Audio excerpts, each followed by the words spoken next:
Ito na mga kababayan, ako po, breaking news! PBBM at PGMA hindi nagkamayan or nagpansinan. Ako po mga kababayan, ito na. Tila hindi nagkamayan sina Pangulong Bongbong Marcos at dating Pangulong Gloria Macapagal Arroyo habang nakapila para sa photo op na sa panunumpa ng 1991 bagong promote na mga guro mula sa Bulacan at Pampanga mga kababayan ngayong araw, Pebrero 19. Naku po mga kababayan, nakita nyo ba yun? Si Gloria mismo ang hindi lumapit kay PBBM para makipagkamayan. Bakit pa siya umakyat dyan sa stage na yan, mga kababayan? Para ipakita sa mga taong parang nang-i-snub siya at hindi niya kinamayan ang ating mahal na Pangulong PBBM. Panoorin nyo to mga kababayan. Kanina lang yan. Mainit-init pa. Wala nang intro-intro mga kababayan. Panoorin nyo to. Nagkikwentuhan lang kami at sinabi ko napakatagal nila masyadong nagantay at mabuti na lang kayong lahat.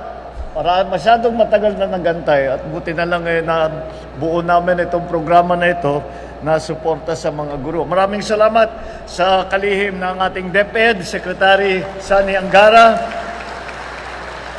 Nandito rin po ang dating Pangulo at ngayon, ang 2nd District Representative, Representative Gloria Macapagal Arroyo, ma'am.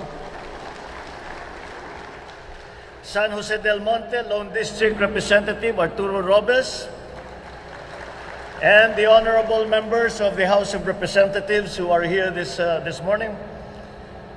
Bulacan Provincial Governor Dan Fernando, who also deserves our congratulations dahil napakarami ang nabanggit niyang programa na isinasagawa dito sa kanilang lalawigan.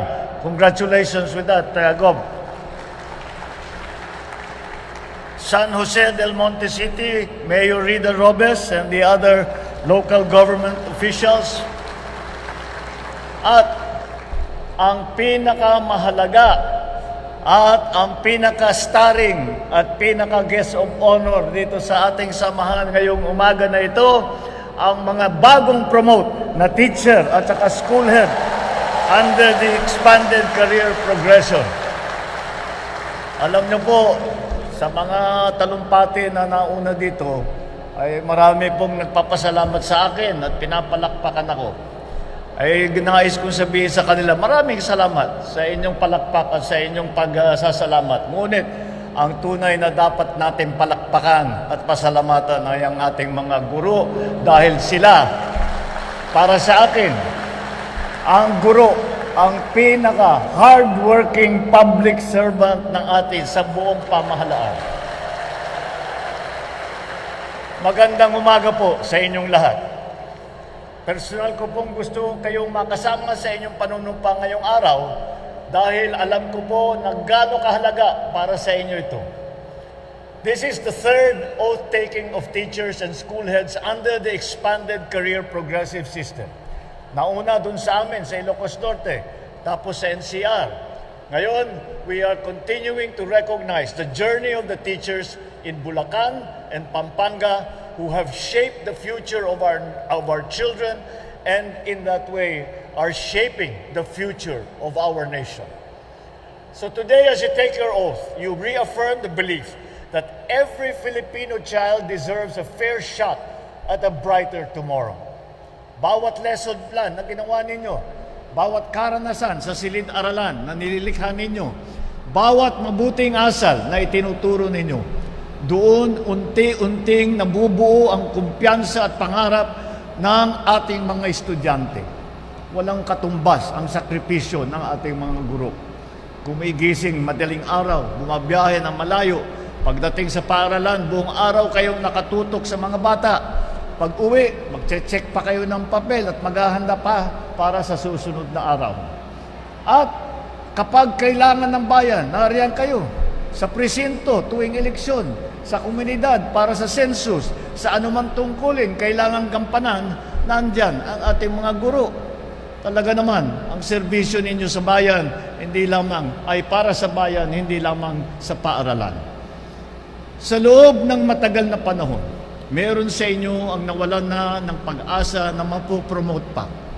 Dahil sa dami ng responsibilidad sa paaralan, sa komunidad, sa pamilya, nawalan na kayo ng oras na makuha ang mga requirement para sa promotion o di kaya ay wala nang aakyatan pa sa inyong organisasyon. Inakala ninyo marahil na magre-retire kayong hindi nakakatikim ng ma-promote. Hindi ako papayag na hindi masuklian ang inyong sakripisyo. Kaya gumagawa tayo ng mga hakbang upang marami pang guro ang tumaas ng posisyon at kagaya ng aking ipinangako, walang sino man na teacher ang magre-retire na teacher 1. I have always believed that the true measure of a nation's progress is the kind of future that we prepare for our youth. Policies and programs set the direction, but it is through you, our teachers, that these aspirations take root and grow.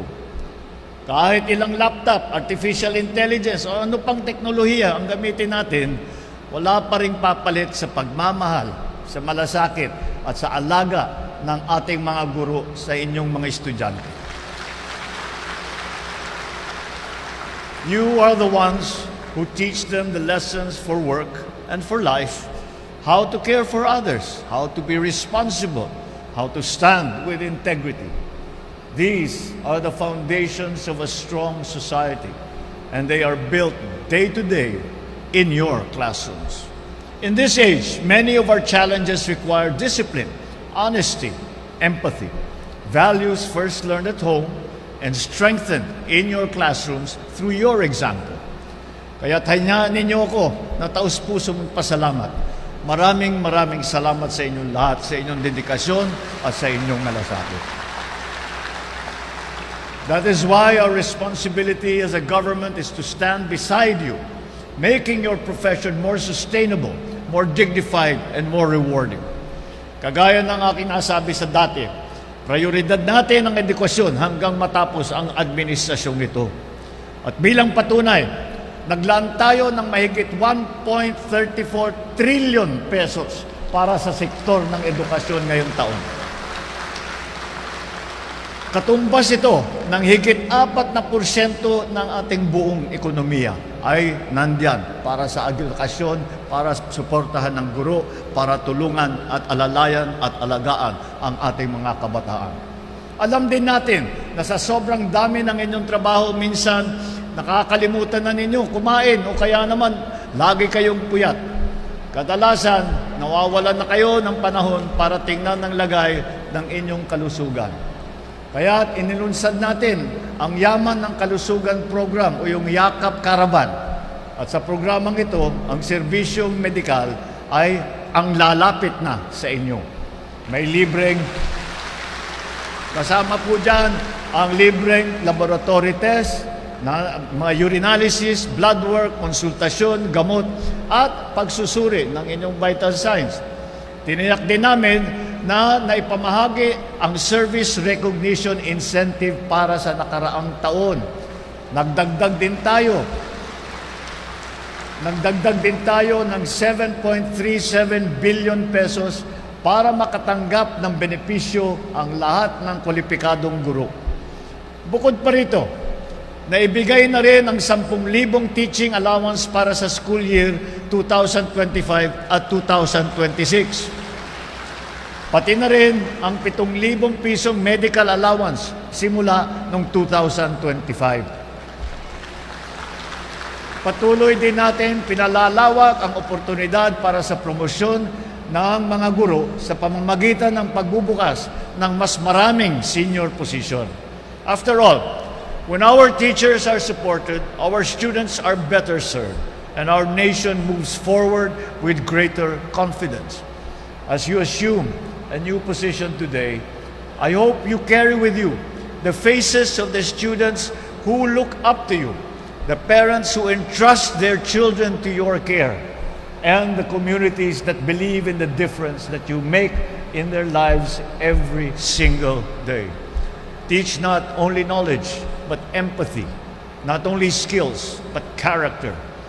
Because long after the lessons are over, what your students will remember most is how you made them believe in themselves. And that, more than anything else, is how a nation is truly transformed. Congratulations po sa inyong lahat. Maraming salamat at mabuhay ang ating mga guro. Mabuhay ang bagong Pilipinas.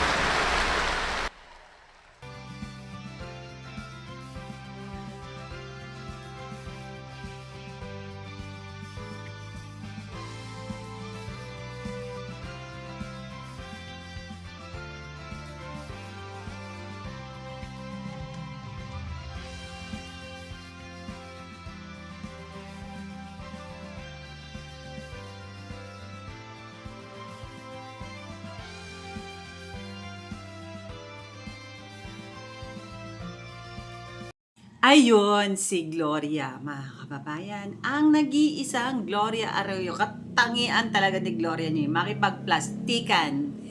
At yung pagiging traidor, ganyan si Gloria. Kayo mga kababayan, anong komento nyo sa bidyong ito? Please, comment nyo nga po mga kababayan. Ayan. Maraming salamat po muli sa inyong lahat mga kababayan. Sa mga hindi pa po nakaka-subscribe, please like and comment and subscribe na rin po dito sa aking YouTube channel mga kababayan.